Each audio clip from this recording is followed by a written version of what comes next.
पत्रकार सम्मेलन में जो हमारे सोशल मीडिया के बहुजन समाज के हमारे सभी जांबाज पत्रकार उपस्थित हैं। आज भारतीय जीवन बीमा निगम अनुसूचित जाति जनजाति बुद्धिस्ट कर्मचारी अधिकारी कल्याण संघ के इस कनाटप्लेस स्थित मुख्यालय में हम आप सबका अभिनंदन करते हैं। आज हमारे साथ हैं, हमारे बाएं हैं श्री सुखारी राम जो कि गोरखपुर से आए हैं और हमारे ऑल इंडिया के सेक्रेटरी एडमिनिस्ट्रेशन हैं। मेरे दाएं हमारे संगठन के प्रथम जो हमारे पदाधिकारी यानी कि सबसे बड़े पद पर राष्ट्रीय अध्यक्ष के रूप में श्री एन.आई. चावड़ा साहब हैं जो कि गुजरात अहमदाबाद से आज आए हैं।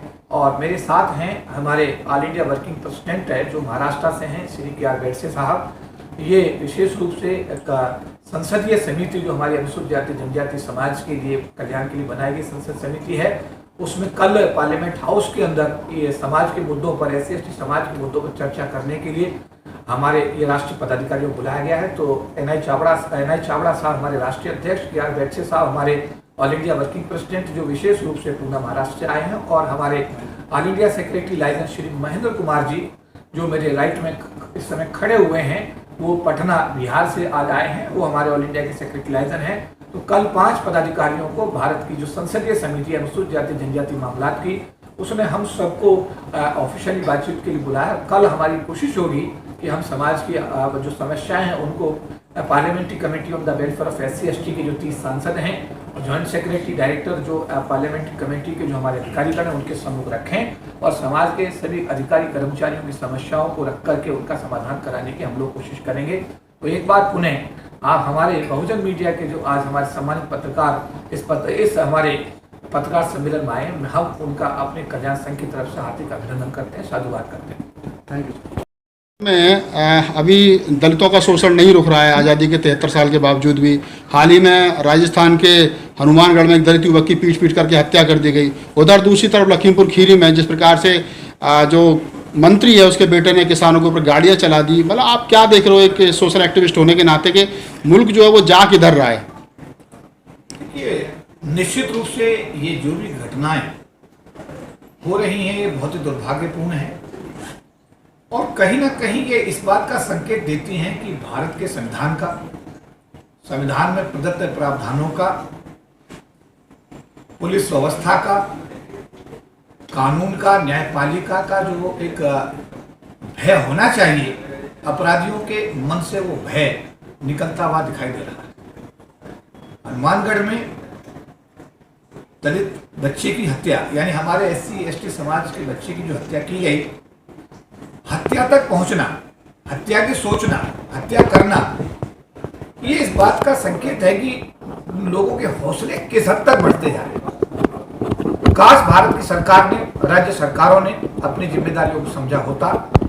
जिम्मेदारियों को समझते हुए जो एक आम आदमी को सुरक्षा की जिम्मेदारी देना राज्य सरकार की भी जिम्मेदारी है, केंद्र सरकार की भी जिम्मेदारी है। सरकार में जो लोग हैं उनकी जिम्मेदारी में आता है कि भारत के आम नागरिक को भारत के संविधान में जो प्रावधान है उसके तहत उसको आज़ादी से रहने का, सम्मान से, स्वाभिमान से जीने का एक अवसर वो प्रदान करें।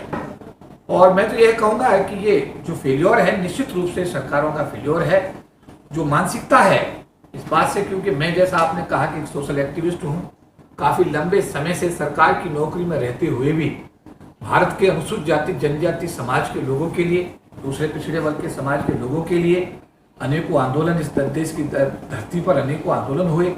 दिल्ली के रामला मैदान हो, चाहे पार्लियामेंट स्ट्रीट हो, चाहे जंतर मंतर हो, आप लोग साक्षी हैं कि आरक्षण विरोधी आदेशों को वापस कराने के लिए हम लोगों ने केवल आंदोलन नहीं किए, हम लोगों पे सरकार द्वारा मुकदमे भी दर्ज किए गए, हम लोगों को जेल भी भेजा गया और हमने 12-12 साल, 15-15 साल वो मुकदमे, contempt of supreme court, ITO चौक का एग्जाम, पुलिस अधिकारियों, पुलिस कर्मियों के हमारे समाज के बीच हुई झड़प, इसी तरीके से अश्रु गैस के गोले जो छोड़े गए अपने पार्लियामेंट स्ट्रीट पर, 2 अप्रैल का भारत बंद, तालकटोरा स्टेडियम के अंदर अंतर्राष्ट्रीय दलित सम्मेलन, रामलीला मैदान के लाखों लोग रैलियां, इस बात का प्रमाण है कि हम लोगों ने अपनी सामाजिक जिम्मेदारी को सरकार की नौकरी में रहते हुए निभाने का हर संभव प्रयास किया है। तो चौधरी साहब, आप तो एक सोशल एक्टिविस्ट हैं, गवर्नमेंट जॉब में हैं, तब भी आप इतना काम करो, लेकिन जो SC/ST OBC माइनॉरिटी के जो सांसद हैं जो सदन में बैठे हैं, जब किसी SC/ST OBC माइनॉरिटी पर कोई शोषण, कोई एट्रोसिटी होती है, क्यों, मतलब बोल क्यों नहीं पाते? क्या कारण है? सरकार भी कुछ नहीं कर रही है सरकार में, जो मुलजिम है उनके साथ है, उधर जो हमारे सांसद है वो भी नहीं बोले। ऐसे में न्याय की उम्मीद करना क्या, मतलब कैसे मिलेगा लोगों को? देखिए, सांसदों की भूमिका मैं याद कराना चाहूँगा 1999 अटल बिहारी वाजपेयी साहब भारत के उस समय प्रधानमंत्री थे, उनसे हमारी अक्सर बात होती थी। के.आर. नारायण साहब उस समय भारत के राष्ट्रपति थे और संसद को 3 दिन इन्हीं लोकसभा सांसदों ने बंद रखा। जब आरक्षण का मुद्दा आया 3 दिन तक भारत के तत्कालीन प्रधानमंत्री को बोलने तक की इजाजत नहीं दी गई। संसद में बहुत हंगामा हुआ, संविधान में 3 संशोधन हुए, 81, 82, 85, तब जाकर के ये आरक्षण हमारे SC/ST समाज का बच पाया।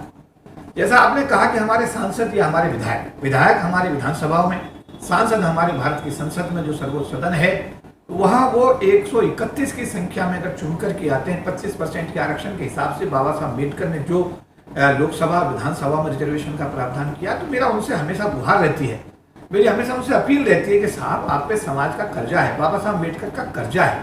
आप 132 चुनकर नहीं, 25% का रिजर्वेशन होता तो वहां भी करीब 60-62 लोगों को वहां पर नियम के हिसाब से वो भी राज्यसभा सांसद बनने का उनको मौका मिलता। लेकिन लोकसभा में हमारे लोग 25% के हिसाब से जो आते हैं वो रिजर्वेशन के माध्यम से आते हैं, बाबा साहब के आशीर्वाद से आते हैं। उन लोगों को चाहिए कि अपने समाज की आवाज को उठाएं और अपनी सामाजिक जिम्मेदारी का निर्वहन करें। लेकिन मैं समाज से भी अपील करूंगा कि आप जब भी ऐसे अपने नुमाइंदों को चुने तो कृपया करके यार समाज की भी जिम्मेदारी है कि उन लोगों का इतिहास तो देखें कि ये लोग, जैसे बहुत सारे लोग सरकार की नौकरी में 60 साल तक रहते हैं, 60 साल की नौकरी के बाद वो राजनीति में कूद जाते हैं, लेकिन 60 साल की नौकरी में रहते हुए समाज किसी बैठक में नहीं आते। समाज का आंदोलन तो चलाना बहुत दूर की बात है, समाज की आवाज उठाना तो बहुत दूर की बात है, समाज की बैठकों तक में वो अपना भागीदारी नहीं करते। ऐसे लोग जब 60 साल पूरे करने के बाद वापस सरकार की नौकरी से आते हैं तो वो उम्मीद करते हैं कि उन्हें लोकसभा का सांसद बनाया जाए, मिनिस्टर बनाया जाए। और सरकार भी प्राय मैंने देखा कि ऐसी गलतियां करती हैं। सरकारों को भी ये चाहिए कि ऐसे लोग जो वास्तव में समाज की चॉइस हो, समाज के बीच में जाते हो, समाज में लोकप्रिय हो, समाज के लिए काम कर रहे हो, इवन अगर कुछ सरकारी अधिकारी कर्मचारी भी नौकरी के बाद में अपने समाज की सेवा करना चाहते हैं, देश की सेवा करना चाहते हैं, तो उन लोगों को भी मौका दिया जाना चाहिए। और निश्चित रूप से जिम्मेदारी समाज के ऊपर मैं डालना चाहूंगा कि समाज अगर चाहता है कि आने वाले समय में उनकी कोई आवाज को लोकसभा में उठाए, विधानसभा में उठाए, तो ऐसे लोगों का समाज को चयन करना चाहिए जो टेस्टेड हो, जिनका इतिहास हो, जो बाबा साहब अम्बेडकर के सच्चे अनुयायी हो, बाबा साहब की आवाज को वो अपने जीवन भर उठाते रहे, चाहे वो सरकार की नौकरी में रहे हो, चाहे सरकार की नौकरी से बाहर रहे हो, लेकिन उन्होंने अपने आप को हर कदम पे सिद्ध किया। ऐसे लोगों को समाज के हमारे आम और खास की जिम्मेदारी बनती है कि ऐसे लोगों को विधानसभा में भेजें, राज्यसभा में भेजें, लोकसभा में भेजें, और जिससे कि वो आपकी आवाज बन करके समाज का अपनी समाज की आवाज को उठा करके समाज का न्याय कराने की पहल कर सके। तो साहब, लखीमपुर खीरी वाले मामले में क्या कहना चाहोगे? देखिए, ये तो जो अभी साक्ष्य आ रहे हैं, जो वीडियोस आ रही हैं, वो वीडियोस इस बात का, और सरकार पुलिस की तरफ से जो कार्रवाई हो रही है, दोषियों को पुलिस पकड़ने का काम कर रही है, और आने वाले समय में हम उम्मीद करेंगे कि पुलिस अपनी जिम्मेदारी को निभाएगी और जिम्मेदारी निभाते हुए जो दोषी लोग हैं उनको पकड़ेगी, पकड़ करके उन लोगों को जेल में भेजने का काम करेगी। और ऐसा है कि जिन लोगों के साथ ज्यादती हुई है, जिन लोगों को अभी पिछले दिनों जिनका परिवार ने खो दिया, जिनके जीवन गए हैं, परिवार से जिनके जीवन गए हैं, बहुत ही दुखद एक मतलब यह है कि उनके परिवार के आंसू कैसे पूछे जाएं। सरकार को उन्हें उचित मुआवजा देना चाहिए, उनके परिवार के लोगों को नौकरी देनी चाहिए। और जो लोगों ने ये मैं तो कहूंगा कि ये एक्सीडेंट नहीं, ये हत्याकांड कहिए, क्योंकि खड़े हुए लोगों पे गाड़ी चढ़ाने वाला कौन है, जांच का विषय, बट जिसने भी चढ़ाई है, मैं तो कहूंगा कि ये बहुत पूरी तरह अमानवीय है। भारत के संविधान की धज्जियां उसमें बिल्कुल उड़ाई गई हैं, धज्जियां बिल्कुल उड़ा दी गई हैं। भारत की जो पुलिस व्यवस्था है उसके सामने सवाल किया गया, न्यायपालिका के सामने सवाल किया गया। मैं उम्मीद करूंगा कि न्यायपालिका भी, हमारी जो मतलब यह है कि पुलिस प्रशासन भी, भारत का हमारे जो लोग सरकार चलाने की जिम्मेदारी जिन लोगों के ऊपर है, वो अपनी जिम्मेदारी को निभाएंगे और जिम्मेदारी को निभाते हुए दोषियों को सजा दिला करके उन लोगों के साथ जिन्होंने जीवन खोया है, उनके परिवार के साथ न्याय करने की पहल करेंगे। Thank you.